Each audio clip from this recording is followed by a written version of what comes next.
It is the glory of God to conceal a matter. To search it out is the glory of kings. This is the Message to Kings podcast.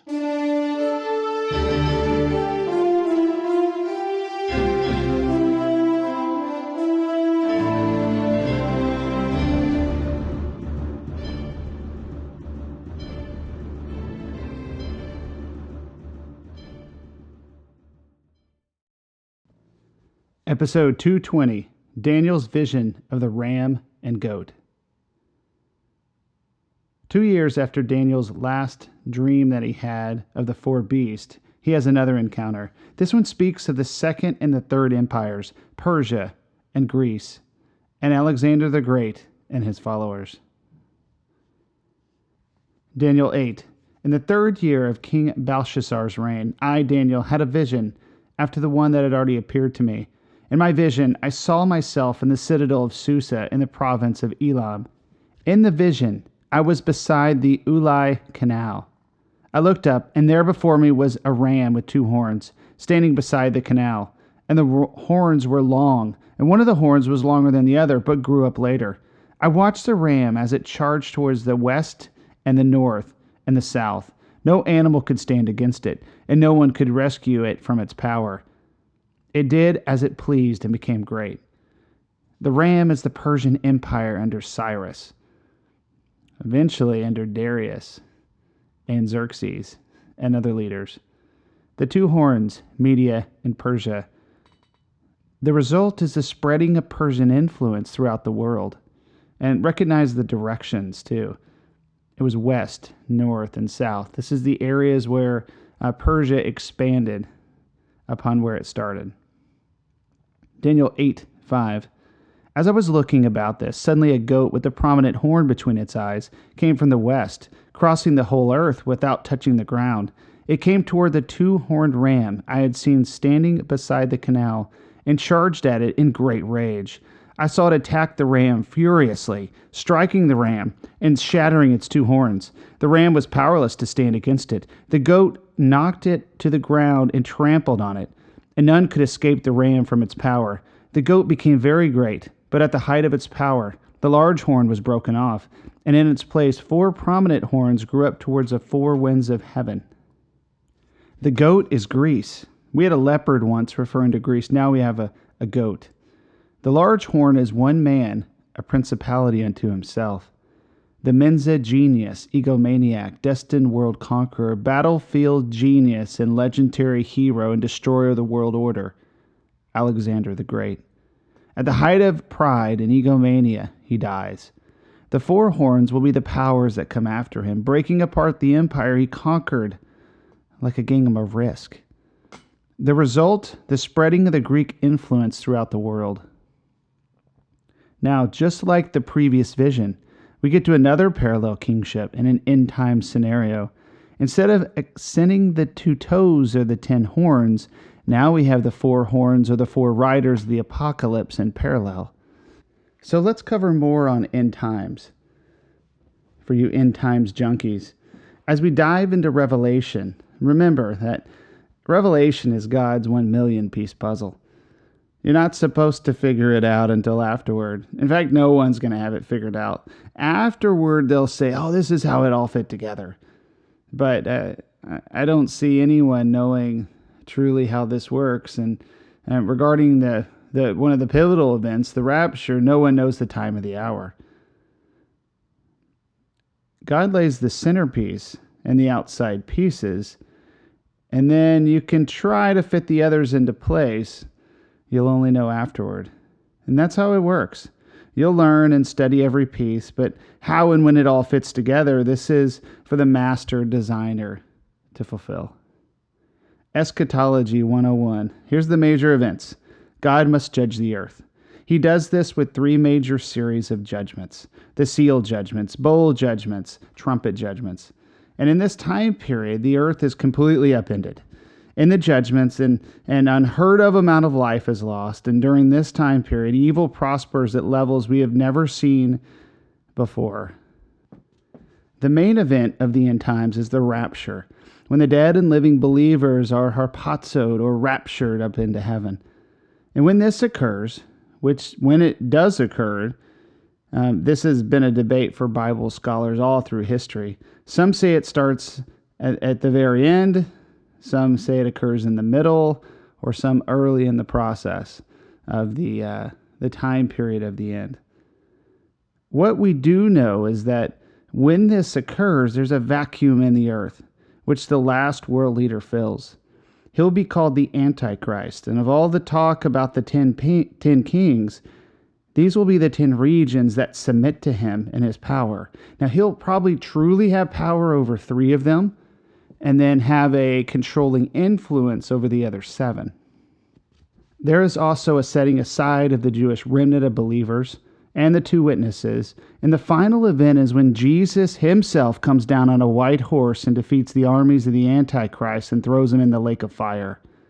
There's the New Jerusalem and the millennium reign and the restoration of all things. And that's just in a ridiculously simple form. The order on how it will be is God's mystery. Daniel 8:9. Out of one of them came another horn. And this is the goat. We're continuing on the vision of the goat. And the prominent one dies. This is Alexander the Great. And then there's 4 horns. And out of one of them came another horn, which started small but grew in power to the south and to the east and towards the beautiful land. It grew until it reached the host of the heavens, and it threw some of the starry host down to the earth and trampled on them. It set himself up to be as great as the commander of the army of the Lord. Because of the rebellion, the Lord's people and the daily sacrifice were given over to it. It prospered in everything it did, and truth was thrown to the ground. So let's cover the 4 riders of the apocalypse. The 4 riders are war, pestilence, famine, and death. These riders are in the first set of judgments, the sealed judgments. The judgments are a horrible time. And this comes from Revelation 6:1 through 8. And in the midst of this time, the Holy Land is taken over by the Antichrist. And we have another parallel prophecy fulfillment here, because there'll be another character introduced after the time of Alexander the Great. And he'll represent the Antichrist. So as Daniel has this vision of the ram, one horn gets broken off, another one rises in prominence. This is actually speaking to a historical character, though it's paralleling the end of the age. And this character will represent the Antichrist. And let's be clear, there will be many Antichrists through history, but there will only be one true Antichrist at the end, though. And the one at the end will basically be the worst man in world history. And we can presume he's possessed by the devil himself.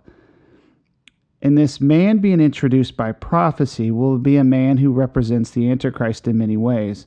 And more detail will come at the end of the book of Daniel, but this time of desecration that it speaks to, in Daniel 8, this time of desecration of the Holy Temple will come around 175 BC. And his name will be Antiochus Epiphanes. And he will symbolically, potentially possessed by the devil himself again, he'll represent the Antichrist at the end as well, because he's going to actually seize Jerusalem. He's going to take over the temple of God, which is going to be rebuilt one day. And in it, he's going to sacrifice pigs and do horrible things on the altar, desecrating the temple. So we'll stop right here talking about Antiochus Epiphanes. But there's going to be even more at the end of the book of Daniel. In fact, if you look at the last book of the Old Testament, Malachi, it's around 490 BC. And then when you fast forward to the New Testament, we're talking just before, 1 AD. There's this, quiet period of biblical history. But Daniel 10 through 12 actually gives us a lot of the actions and the people involved. So we'll actually be able to slide the biblical prophecy within the history timeline to fill in some of these gaps.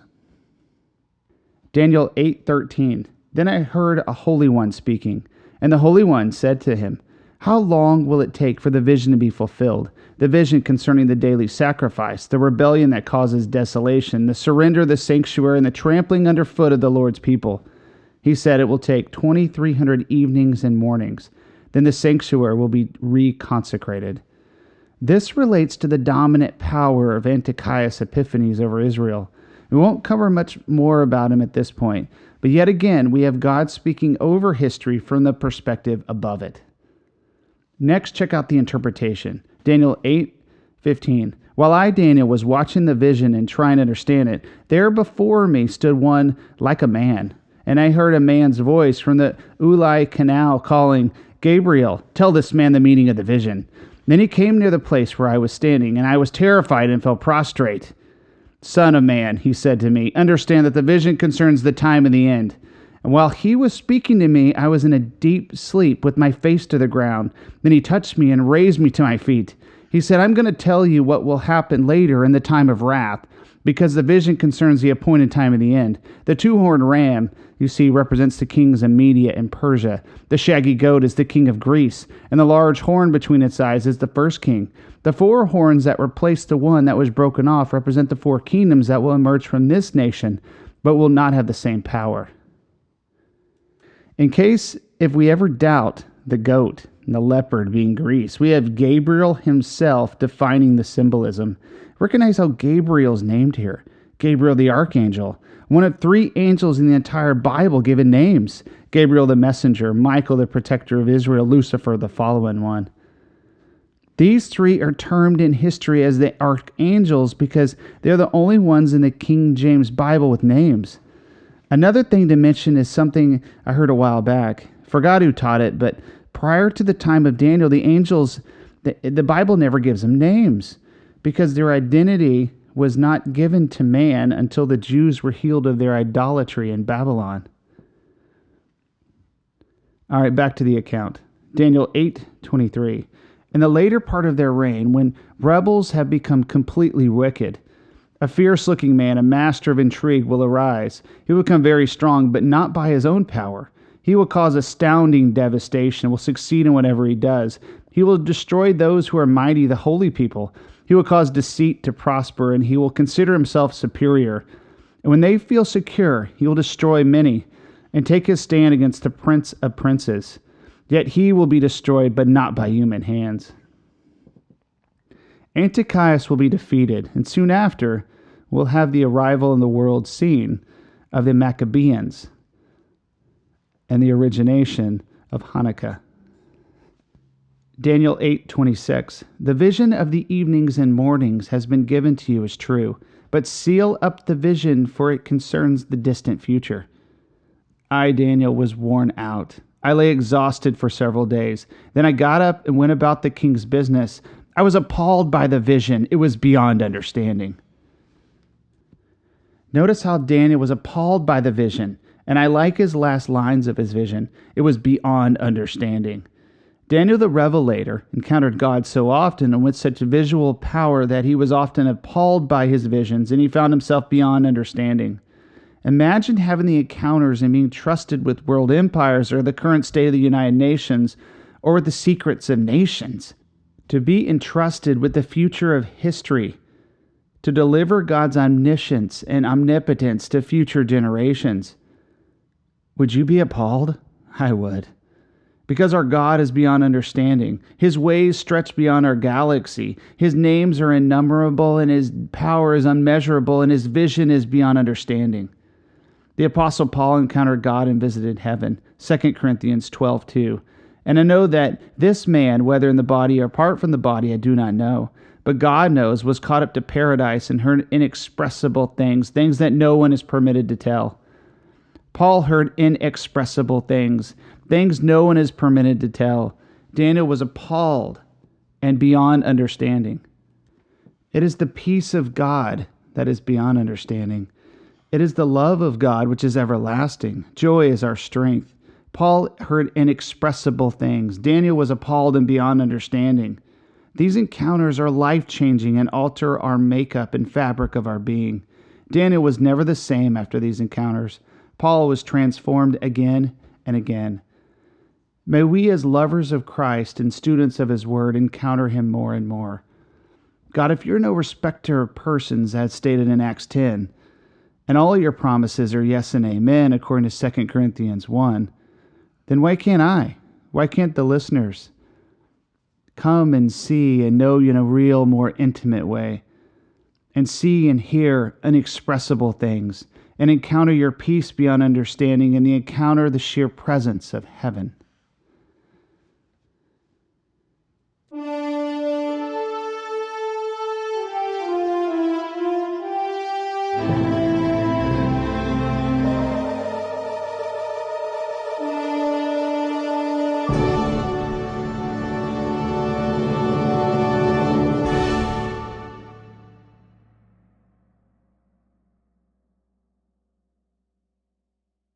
Thanks for joining us for this episode of Message to Kings. Feel free to visit the website, messagetokings.com, share the Facebook page if you want to chat. Email us at messagetokings@gmail.com.